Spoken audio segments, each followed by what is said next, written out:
పవన్ కళ్యాణ్ ప్రాణాలకు కూడా ముప్పు ఉందండి. పవన్ కళ్యాణ్ గారి ప్రాణాలకు కూడా 100% ముప్పు ఉందండి. పవన్ కళ్యాణ్ అనేటటువంటి నిజాయితీ పరుడు ఒక పక్కన, అనేక హత్య కేసుల్లో దోపిడీలు దొమ్మీలు చేసినటువంటి జగన్మోహన్ రెడ్డి ఒక పక్కన, అభివృద్ధి చెంది చేసినటువంటి చంద్రబాబు ఒక పక్కన. వాళ్ళు కావాలా వీళ్ళు కావాలంటే వాళ్ళనే కోరుకున్నారు రాష్ట్ర ప్రజలు. మళ్ళీ నీ దగ్గరికి రావాలంటే వాళ్ళు లేకపోతేనే వస్తారు. పవన్ అనేవాడు వచ్చి నీకు వ్యతిరేకంగా మాట్లాడినా నాకు ఓట్లేయండి అని అన్నా నిజాయితీ పక్కన నిలబడతారు రాష్ట్ర ప్రజలు. దేశ విదేశాల నుంచి ఇప్పుడు ఎలా వచ్చి నిలబడ్డారో అలా నిలబడటానికి సిద్ధంగా ఉంటారు. మరలా కూడా నువ్వు మంచిని సంపాదించుకో, సరైన సబ్జెక్టు మీద సరిగా రీజన్గా మాట్లాడు.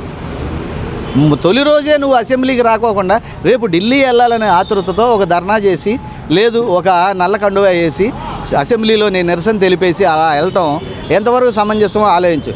అసలు నీ సమంజసాలేంటి? 3 సంవత్సరాలు నువ్వు అసెంబ్లీకి వెళ్ళవలసి ఉండి కూడా బయటకు వచ్చేసి పాదయాత్ర అని ప్రజలతో తిరుగుతానని ప్రజల మధ్య తిరిగినటువంటి వాడివి నువ్వు.